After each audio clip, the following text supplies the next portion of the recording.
Hello， 大家好，我是议员。绿洲集市终于出现了，就是我们可以买跟卖资源的部分。但是我相信大多数玩家应该都是没有去念规则，应该至少有90%的人都没有看规则。那他这边呢，活动介绍也是讲，活动期间玩家可以用银彩杯去购买资源，也可以通过出售资源获得宝石。只有城市里面的商站要到达25等级之后才可以参加这个活动。就讲他就特意不让你们的小号去参加，因为有一些玩家他可能是担心自己的小号战力会太高，会影响到 KVK 匹配什么之类的，所以就没有把自己小号变成25等级。购买规则：玩家在购买界面选择需要购买的资源，点击购买按钮进行购买。购买成功之后，玩家会收到邮件通知，对应的资源将自动添加至资源栏中。集市内的货物每隔一段时间会刷新，其他玩家出售的资源也会在刷新时候上架可见。在未隐藏购买信息的情况下，售出资源的玩家会收到您购买的信息。玩家每周可以购买的资源是有数量上限的。那出售规则：玩家可以在出售界面选择需要出售的资源，点击出售按钮进行出售。成功出售之后，玩家会收到邮件通知，获得宝石将自动添加至资源栏中。就是说我们卖出去之后拿到那些宝石会直接上来这个位置啦，就是在我们画面右上角的位置。玩家每周可以出售的资源也是有数量上限的，每一周啊，它不是以每天来做计算的。进行出售但没有被购买的资源将自动退回至资源面板。在不同赛季中，资源的价格存在浮动，玩家购买资源所需的银彩贝数量将随着赛季变化，售出资源获得的宝石数量也会随着赛季变化。同一个赛季中不同期的绿洲集市中资源定价也会不同，当期的绿洲集市资源价格不会变化，但是如果你很像在这个时期你已经开始了这个活动，那它的价格就是不会变了。那这个活动你们要点击商站，然后商站中间就多出了这个天秤的按钮，你们点击就可以来到这个界面。那么就如我前阵子跟你们讲了，它就是用银彩贝。那银彩贝要怎样获得呢？就是要花钱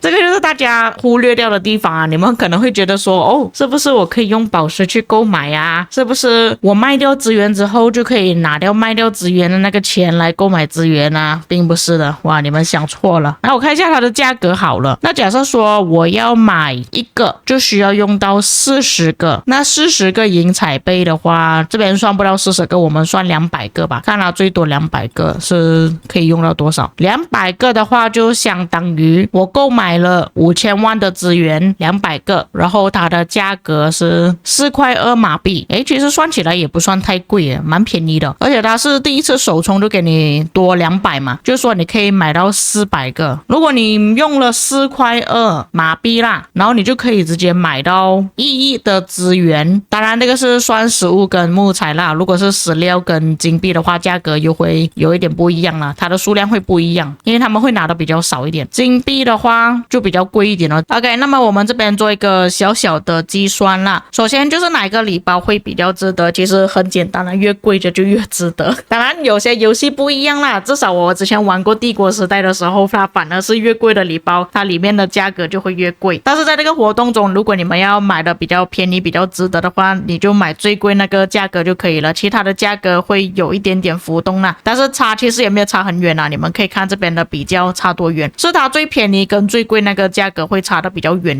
一点而已啦，所以这个你们自己考虑咯。我是觉得不太建议去买这么少啦，而且你拿到的资源也少，如果你买这么少的话，那当然第一次购买它会给你双倍啦，就是说这边是5万，这边是24000的银彩贝这样子，然后这个是之后购买第二次之后的价格可以拿到多少的银彩贝，这个当然也是只是给大家做参考而已啦。如果你们是用原本的价格，就是没有包括这边额外给你的数目的话，总共是需要兑换多少次。像我们兑换满的话，一个资源总共可以兑换50次，然后需要用到2000个银彩贝。当然不同王国的价格会不一样，反正在我的王国那边呢，我用2000的银彩贝可以兑换到5亿的资源，所以这边部分你们自己要去兑换了。如果你的王国不同价格的话，就等于说我可以做同样的行为，就是这样子一直去兑换，总共可以做12.5次，换算下来我总共可以拿到的资源就是62.5亿资源。但是如果换算是我们平时购买的价格就是有人会运送给你的那一种啦，就变成说我这边需要花191块钱就可以拿到这么多的资源了。但是你们看这边我购买的话，我是需要花多少钱？等于说这边的价格的2倍，所以是这里的会比较值得一点，比较起我们在这个活动中购买的话。但如果我们是算第一次呢，因为第一次购买它是有给你双倍嘛，就是给你5万的银彩贝，换算下来的话总共可以拿到125亿的资源，换算下来就是你们平时购买的话的价格就是大概382，比较起我们在游戏这个活动中购买的话还是有便宜一点点，但这边差距不是很大啦，所以就看玩家能不能够接受。为什么我要说能不能够接受呢？因为这个的价格虽然是便宜，但是你需要等蛮久的，因为它要运送。但是如果你是通过这个活动拿到的话，不需要等，是你购买了你就可以直接拿到资源，就快很多。就是说如果你是很紧急的情况下，其实这个礼包还是值得购买的，就是差那一点点的价格而已啦。但是当然的，为什么这边会有2排呢？就是金币是不同的价格，金币会比较贵一点，在我的游戏之中金币是比起其他资源还要贵了1倍的价格啦，所以它这边总数可以拿到的资源也是会比较少一点。但是这里平时我们购买的话，它是没有说你一个金币什么价格，食物玉米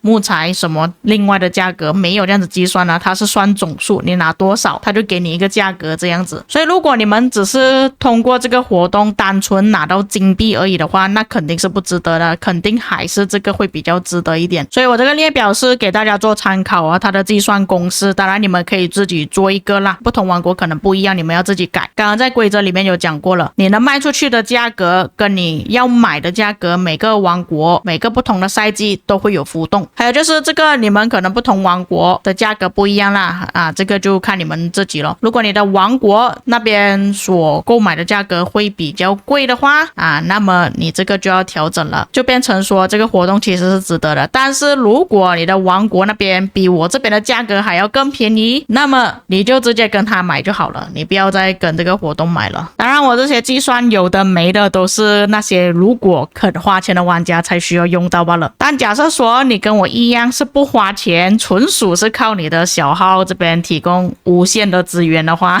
那么我刚刚的计算你们就不用看了，直接略过就行了。 OK， 那么这边出售资源的话它是有上限最多我就只能卖5个而已，就是5000万的资源。那其实我觉得大家把它全部卖掉会比较值得一点因为反正资源你可以通过小号那边一直运送给你嘛，所以你通过这个活动去拿到宝石其实是 OK 的。只是如果你们真的要卖的话，你们的小号就需要勤劳一点就再采集多一点资源运送给你。反正我个人是觉得宝石是比起资源还要更重要啦，所以就把它给卖掉吧。卖掉之后就要看有没有人来买所以根据他这边的情况来看呢，就是说假设没有人购买的话，那么你就没有办法把这个资源给卖出去，你就没有办法获得里面的宝石，所以它的逻辑是这样子啦。而且官方其实也算是蛮聪明的，就是他不想要玩家利用自己的小号去购买回这些资源，就是用宝石的方式去购买就变成说让你的小号的宝石变成你大号的宝石，所以他就设计成你只能使用银彩杯去购买资源所以这个活动大致上是这样子啦。你说它有用其实是有用的，你说它没用也不能说完全没用，这个只能说看运气吧，看有没有人会买到你的资源而已。那没有买到的话就回归原本的情况咯，你的资源有多少就多少咯，只是你的宝石不会增加而已。但如果有人买的话就恭喜发财啦，终于有人买你的资源，你可以赚到一些宝石啦。所以这个活动大致情况是这样子。所以就像我前不久的影片才跟你们讲的你们不要要把这个事情想得太单纯了。所以各位，我们来回顾一下那时候我的影片讲了什么东西，各位仔细听。对，我觉得其实这个买资源的活动呢，可能没有想象中的那么好，就不是说我们卖资源之后就可以拿到那个银彩杯，然后去购买资源。因为他这边说，我们如果是卖资源的话，可以拿到宝石没有错，但是如果我们要买的话，还是需要有那个银彩杯才可以。所以我在一开始就已经有预料到会有这样子的结果了的啦，嗨呀！所以我就跟你们讲，为什么我不像其他主播对于这个活动哇期待值很高啊，我希望可以把我的资源卖掉，没有这样子，就是因为我已经看透了官方的套路。当然我也是看到一些玩家在抱怨那个活动了啦，所以今天那个影片呢，就是做一些简单的分析啊，跟大家讲，如果你们是真的想要去购买这个活动里面的资源的话，要怎样购买会比较值得，然后这个活动的套路到底是怎么样的，要怎样去赚到宝石。 OK， 希望这个影片有帮助到各位啦。那以上就是本期内容，如果哪一些遗漏或错误的地方，可以在评论区帮我补充，我们下个影片再见。